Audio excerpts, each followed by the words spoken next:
at this. The huge stone head of King Tut's grandfather has been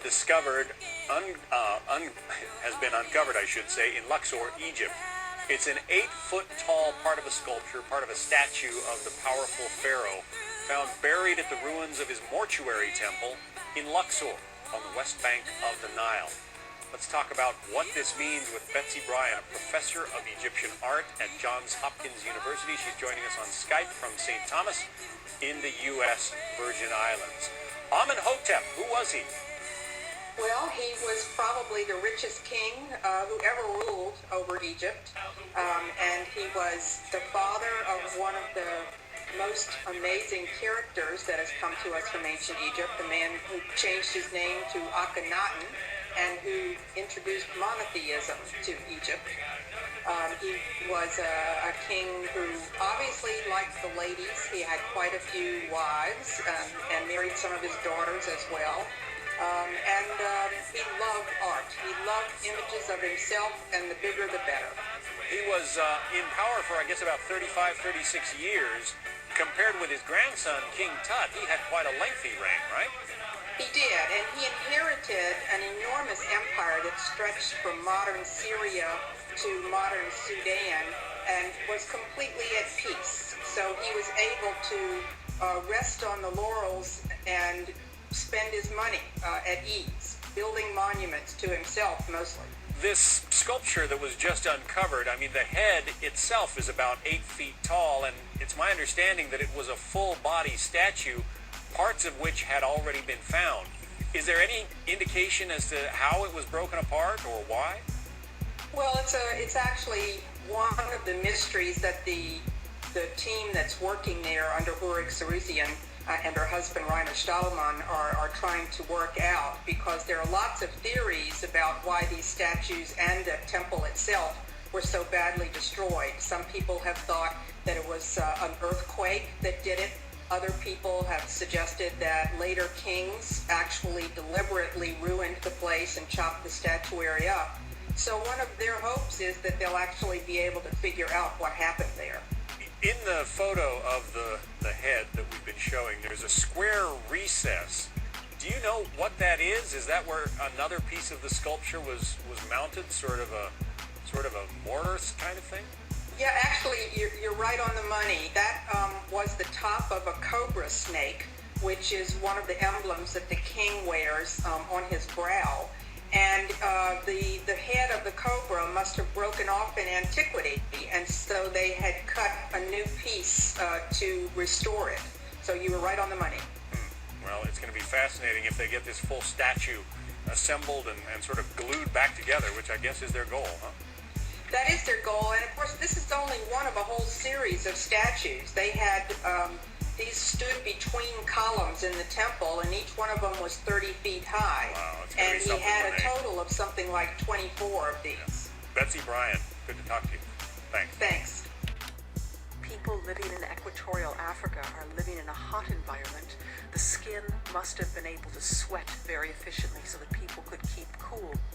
And also because that skin was naked and therefore was prone to damage from ultraviolet radiation.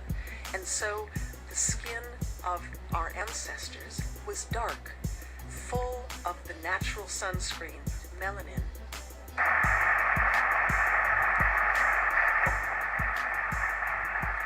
People ask us, why are we so angry about this thing?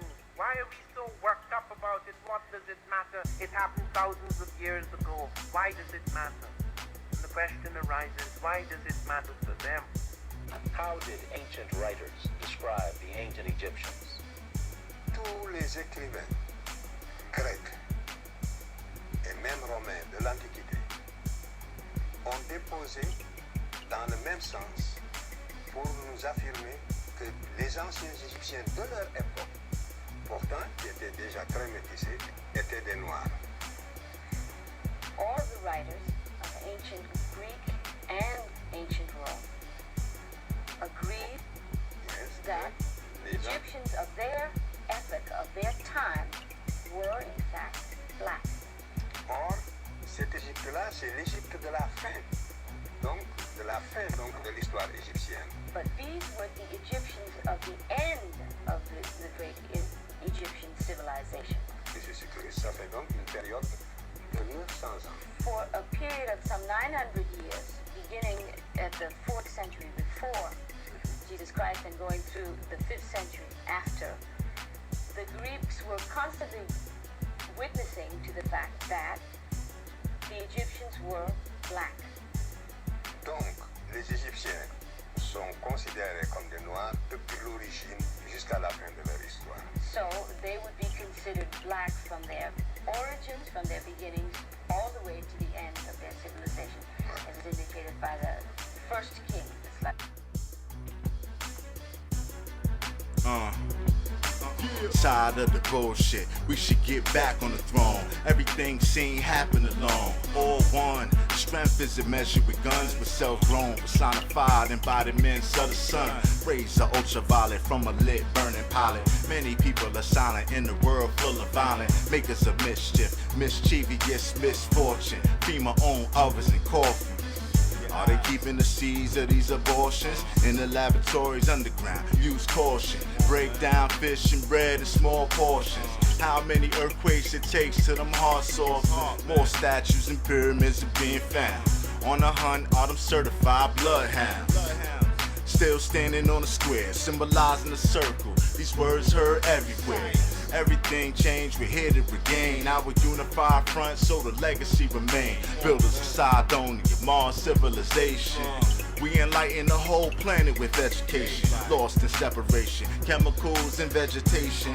Living in the modernized plantation. Being the kings, all we think in the street. Just do it yourself, cause they falling asleep. Trust, you're giving help from the moment we meet. We crush our enemies at the soles of the feet. A must. A little mad, so a few niggas hold heat. Warrior tribes are the true elite, others are me.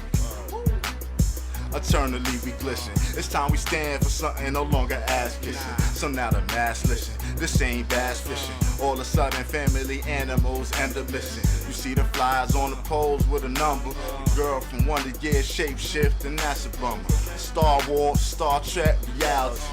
In the sky, strange life formalities. Evidence of UFO fleets in the broad day.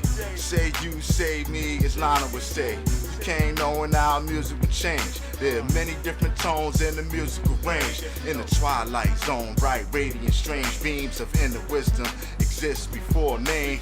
Blood on the garment, torn and stained. They come to the hood for a profit to gain. Moving together, we are popping the chain. Export, import products overcame. Small ticks in the hairs of a lion mane. We're back in the flesh, it's time to reign. Force of nature, spirit of your ancestry. On the keys of the horn is Dizzy Gillespie. Oh, what a wonderful world was Louis Armstrong. Knowledge acquired inside the warm oblongs. We are writing a song with a cap tightened on. We enlighten them all in a trap fighting born. Child in the life scorn.